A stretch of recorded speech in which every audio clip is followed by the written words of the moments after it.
G'day guys and welcome back to the channel.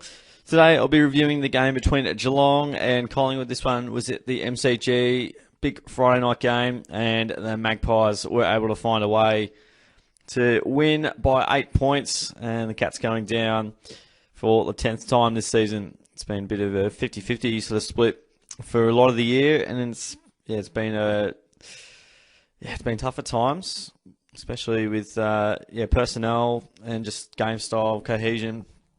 Yeah, there's been a fair bit that's been off in terms of our defensive ability, working back and all that good stuff. But yeah, it's a weird feeling after this game, just knowing that we didn't give up, which was great, and we had portions of the game where we had it under our control and we had it on our terms, which was positive to see.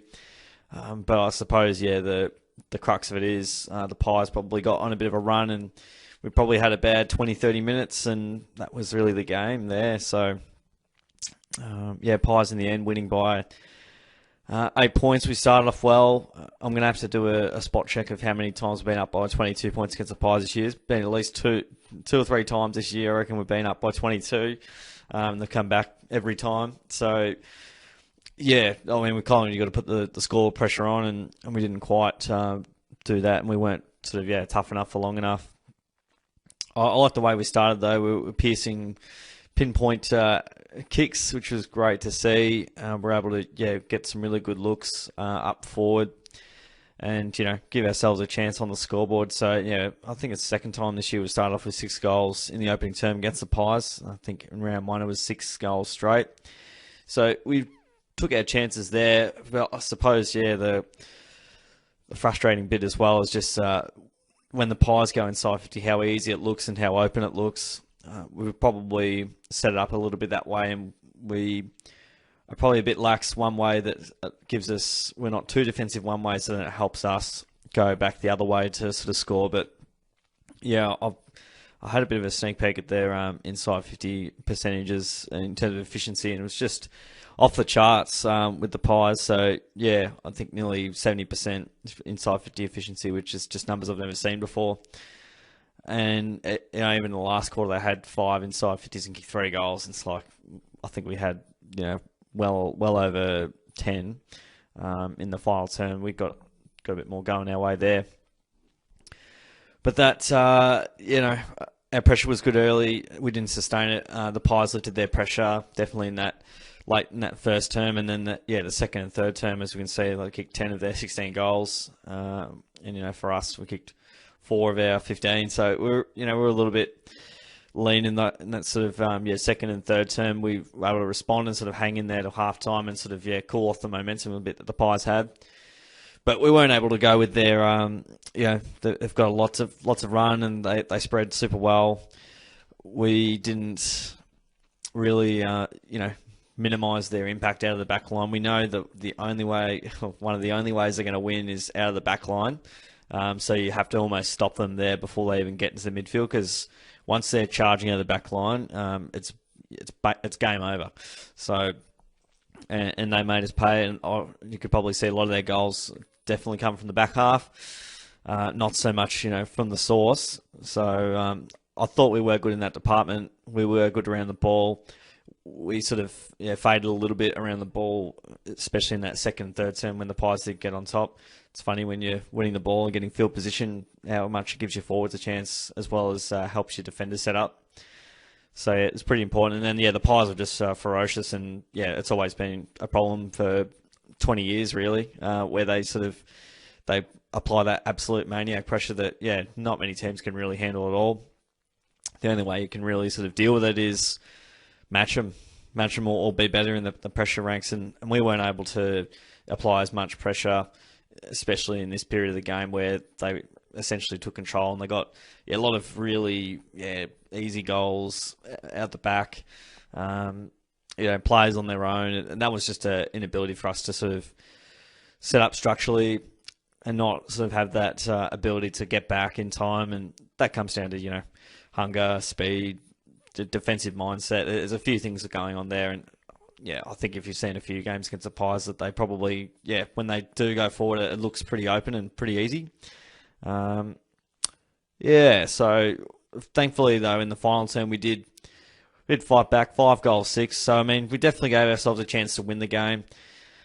Darcy Moore went out and Rowan went out. That's obviously a couple of tough outs. I think to go, he was sore for a little bit. Noble was sore for a bit, so it was a war of attrition. And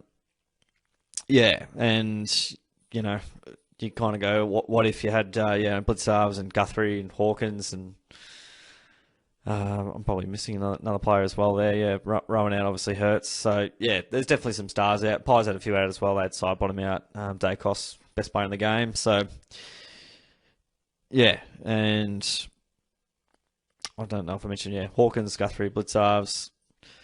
I feel like I'm missing one more player, but anyway, some stalwarts of the Cats. Happy with how some of our better players stood up.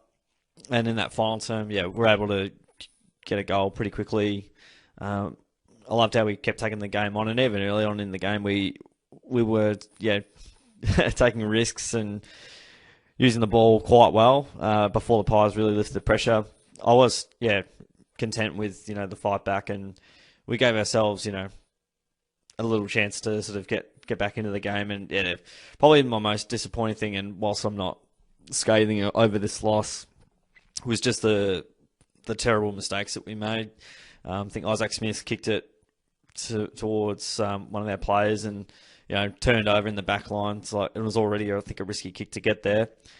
Then Radigalia dropping a simple chest mark in the back line leads to a goal. And there was just so many of those little moments where things just like slipped through the cracks, went out the back, and Pies get really, really easy goals. So that bit was frustrating for me.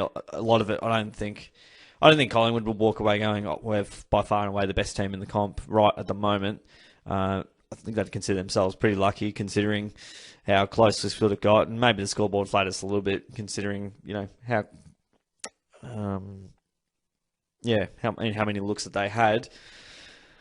But ultimately, Pies are too good, better side on the night. And it is frustrating. Makes the next couple of weeks, a little bit more less room for error. It was a entertaining game to watch. I'm sure as a neutral, stressful for Cats and Pies fans, but ultimately, I think it was a pretty solid contest to watch. Disappointing result, but I'll talk more what that means a bit later. The numbers, though, Pies won not the contested battle. They won the disposal battle. They got more of the ball. That's always a good start. Interesting that we had 51 inside 50s to 45. I reckon, that's unbelievable. Over 100 points for less than 50 inside 50s is, it's pretty unbelievable. We were able to get a bit of supply there. We probably haven't had the supply as we have had previously. And I reckon, in that second or third term, probably the other piece as well, where we were handballing around a lot and the pressure was just absolutely phenomenal from the Pies. And I'm just going, don't get sucked into the chaotic play. Just find a mark 10, 15 metres away. Don't have to go with the pace. Just call it off and then reload from there.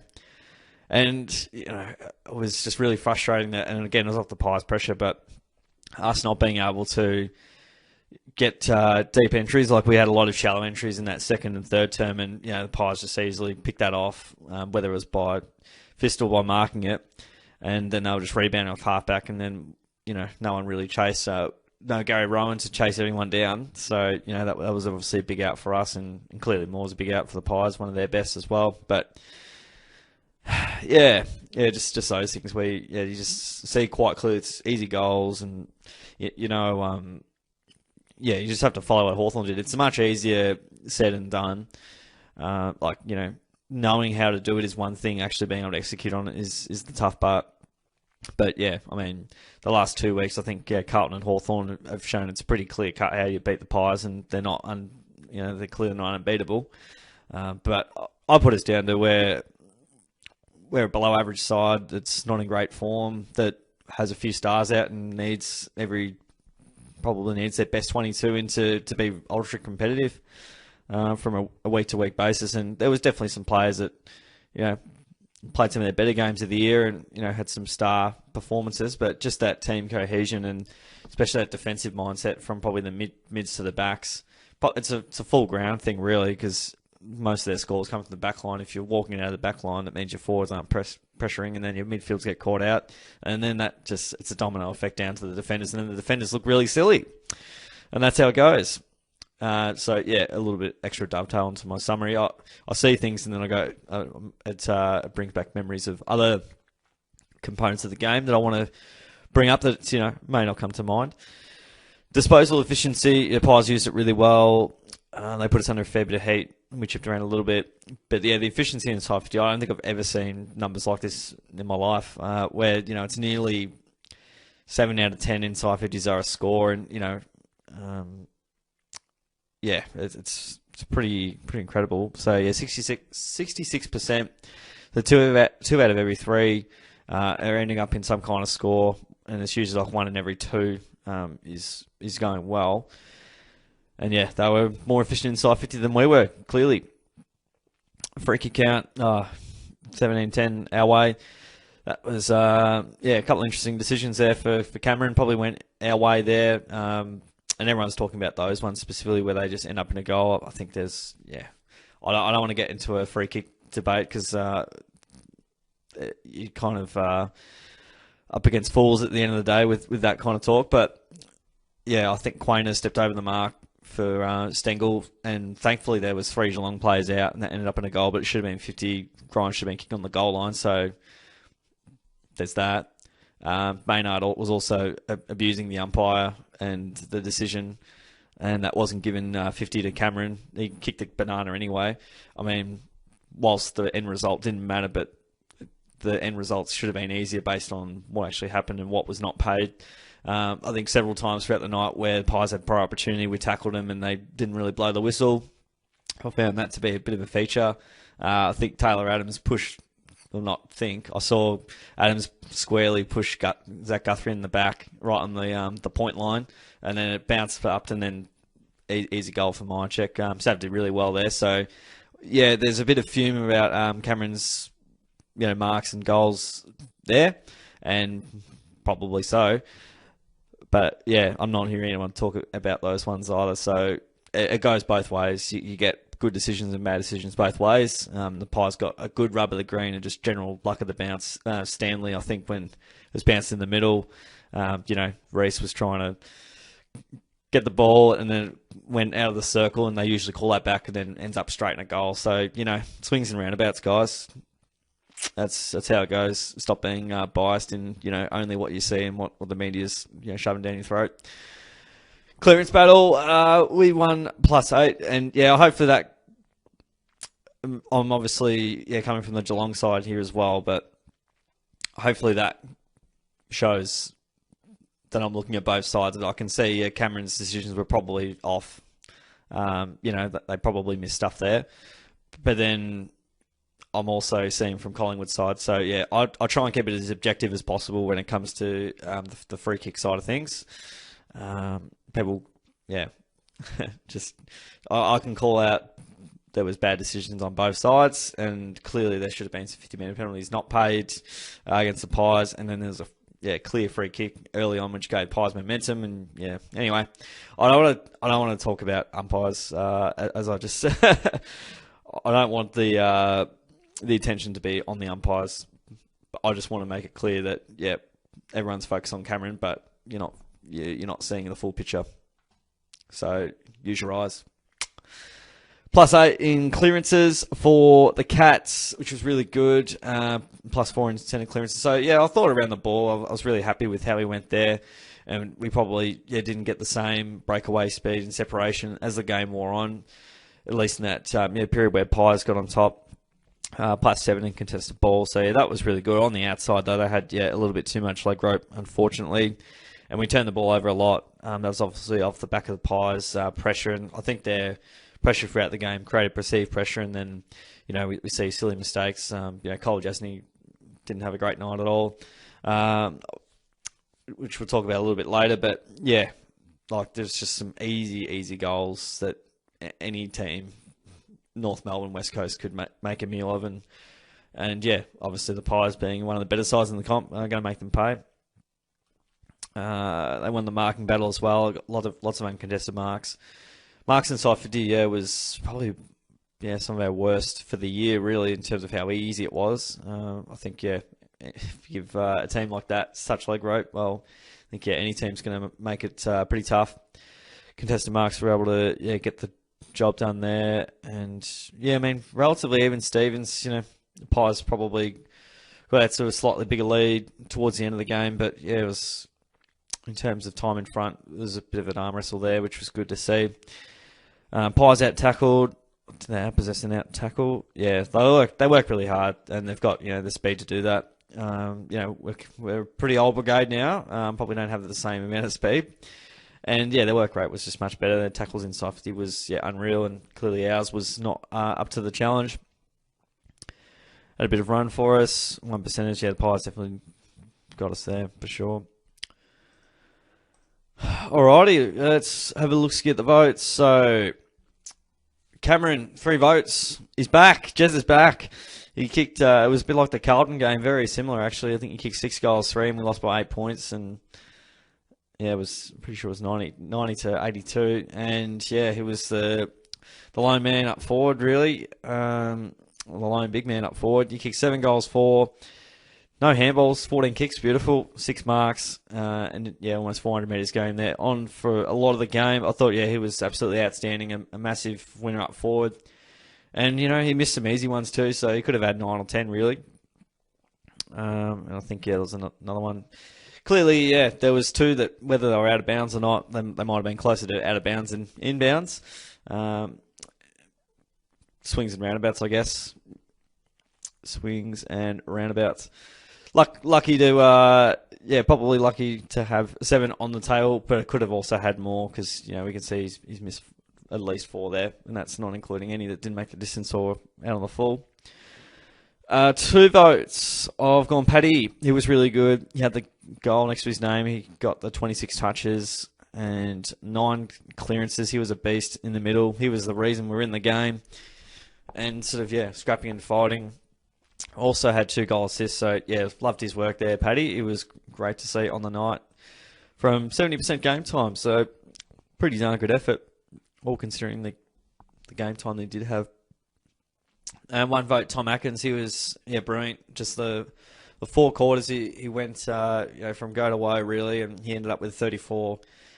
4 marks, 8 tackles, 8 clearances. Yeah, he was just a machine. I think this is one of his best games for the club. Really, he's played a lot of good games for the club. And, I just thought he was extraordinary. He was covering the ground really well, offensively, defensively. Yeah, he was enormous.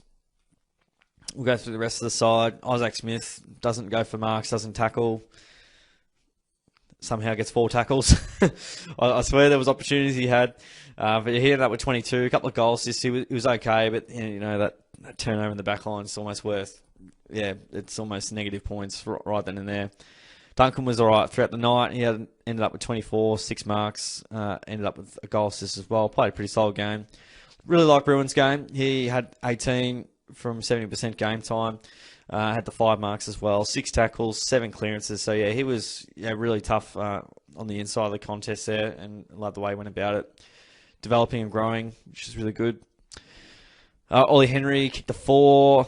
Had 11 touches, 6 marks, also had a goal assist. Yeah, very good on the night. I did say Cameron was the lone man up forward and probably the lone big guy, but I felt like Henry played tall, took some really good marks, and wasn't really fazed by the big moment and all the booing that he did receive, which is pretty pathetic, really, but it's not really unexpected coming from the fan base. Zach Tui ended up with the 19. Had the 6 marks and a couple of tackles. Yeah, he just looks sluggish, a little bit slow. It's been sort of I don't know if he's fully fit, but he's had some tougher moments and still gets a bit of the ball, but not sort of the impact that we normally see. I thought Stanley's game was pretty handy at times. It looked like, definitely his ruck work felt pretty elaborate. He had the 11 touches, a couple of marks as well, 4 clearances, so I thought he got involved. I don't think he did anything too crazy. He was solid. Stewart was okay by his admission. He had a couple of mistakes in there. Obviously, he's probably trying to cover too much and, made some indecision. And that clearly happens when, you've got, lack of defence coming from the forward line, the midfield, and then the back line. As I said earlier, your back line can look really silly if they don't get the help up the field. And it just looks like they've never defended before when the system breaks down, which it did on various occasions throughout the night. O'Connor, again, he was okay, but I see some of these numbers and I just kind of go, well, look at what your opponent did. Anyway, he had the 15, 5 marks. Again, he's okay. I don't know if he's in our best side, but we'll see how that all pans out. Zach Guthrie was okay. He had the 16, took the 5 grabs, kicked a nice goal in that second term, which we needed. Shannon Neal, I think is his second or third game. I'd have to check that. But, he missed a couple of opportunities and almost could have kicked 3, really. He dropped that mark in the top of the goal square, could have had his first. But I like what he did. He did a bit of ruck work, had the 10 touches, 5 marks and a goal assist. I'd like to see more of him, and he's going to be, hopefully, our future. I don't know how he's going to get in the side with Hawkins and Cameron, but I don't know if Rowan's injured. Maybe he gets more opportunity. Hopefully, that'd be pretty tall, but could stretch the defence if we're able to use the ball well. Parfitt, I don't know why we still go with him. He obviously played half the game, but he did some okay things, and he tackles well. Which is all right. A couple of clearances, but he's slow, he doesn't use the ball well, and he doesn't get enough penetration on the ball. I think it's a game where you do need speed and good ball use and penetrating ball use to sort of break the line, really. I feel like forever we've said, how is he in the team again, or he should never play again. And that sounds really harsh from my perspective, but I look at it as, imagine what you could get out of a Cooper White or a Mitch Nevitt. Like, Mitch Nevitt's has got exponential growth, and in Parfitt's not getting better. And he's not the player we need. Bo's had 16. No, it's harsh. It's just reality. Reality. Bose was pretty solid early and sort of went a little bit quiet, but I felt like he did some good things. Had the 16 touches, 4 marks, a couple of clearances as well. I thought he was good. He sort of went out of the game a little bit, but like what he did show. Close was all right, a little bit quiet again. He had the 12 touches, kicked a goal, 5 marks. Would have liked a little bit more pressure from him, a couple of goal assists. So, definitely on the scoreboard side of things, he was pretty handy there. And probably in that same boat as Stengel, very similar games, as you can see there. 2 goal assists, 1 goal, 1. But, just that ferocious, pressure and getting on the scoreboard in a big way. Probably just haven't seen as much from Stengel this year. It's, like he's just a bit of a shadow of what he was last year. And you can say that about a lot of players, and last year, is not going to be a normal season, that's for sure. Speaking of shadows of themselves, I don't know what's happened to De Koning, but can someone go find him and bring him back? That'd be great. He had, he always has 15, 16 touches, gets a bit of the ball, but he doesn't impact in the air as much. He misses spoils, he misses marks. I know he's had a few injuries and concussions and facial injuries and whatnot, but he's lost all confidence. So, and he made McStay and Mindcheck, I think he had at various times look like Wayne Carey. So. And again, the ball movement up the field doesn't help, but I feel like in the past, even with a fair bit of field position for the opposition, that a bit more would happen from his side. Anyway, I thought Myers was very quiet, actually. Talking about all Australians, and he's probably played his best game last week, and he's very quiet. Didn't quite get the game on his terms, but ended up with a couple of goal assists, 12 touches. Very quiet by his lofty standards. But, we had other players lift it. And, if he had 20, 25, could have been a potentially different result. I like what Radagalier did. He had the 8 touches, a couple of marks in there, some really good tackles, some good spoils. The drop mark inside 50 is absolute killer because it's like a 2-goal turnaround. Like, you're going forward, and then you concede a goal, so you want 1 goal less, and then the opposition's 1 goal more. So it's assuming you get a goal out of it, and you're not always guaranteed, but that's obviously the goal.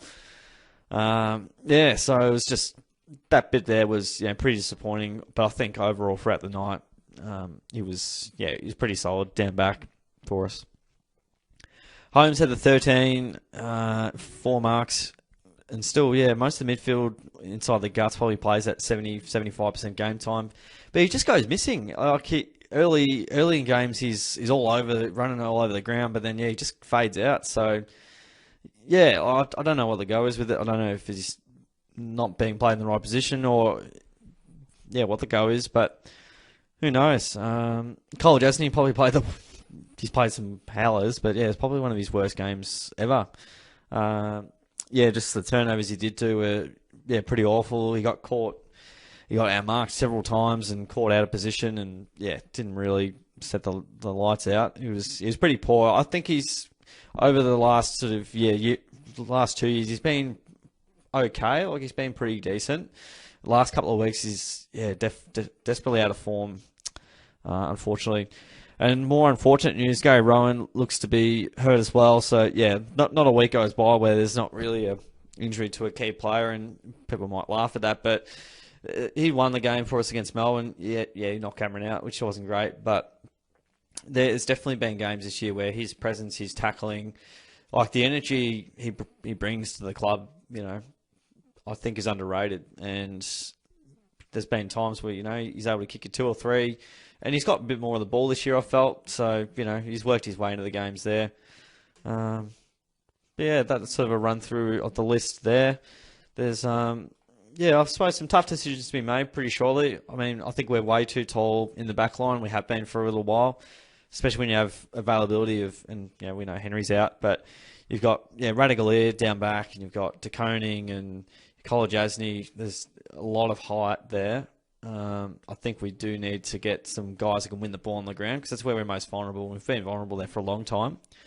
Whether we get Buse back on the side, whether we give Cooper White a go, I think we just need some more run and dash and just players that can pick the ball up. That was probably something that wavered throughout the night as well. We weren't able to, the positioning, the Pies were spot on. Front and square was just so frustrating. Pies would always be front and square. That's where the ball's going to go, and then we just somehow weren't there. And then one handball out, you're gone.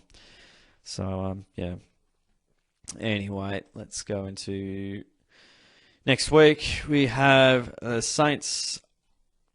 This one's at Marvel. On Channel 7. There you go. So we've got a week to dust ourselves off and hopefully find a way against the Saints. It's going to be tough. We know, won by 45 there last year at the Cattery. They got us at Marvel by 10 points. That was the famous game that turned it all around. And generally speaking, we have a decent record against them. They have got us at times at Marvel. I think in 2015 they got us, and possibly even 2016 as well. So, they've definitely, even at our best footy, that they've had some plucky wins in there. From us not playing our best footy, of course. It goes both ways. I mean, I think we should win. I know Ross is going to make it an absolute dogfight, and he's going to make it a really boring defensive game that's just not going to be free-flowing. I know that for a fact, so that's going to not play into our hands where we like to take it on. But I hope we do take it on and don't fall into the trap of just grinding out a boring game. I want us to be brave and bold, because that's the footy that's going to potentially help you A, make finals, and B, potentially even win a final. I don't clearly back to backs off the cards, but I mean I'd be really happy if we made it to finals, and I'd be pretty stoked if we won a final, to be honest, based on how this year's panned out.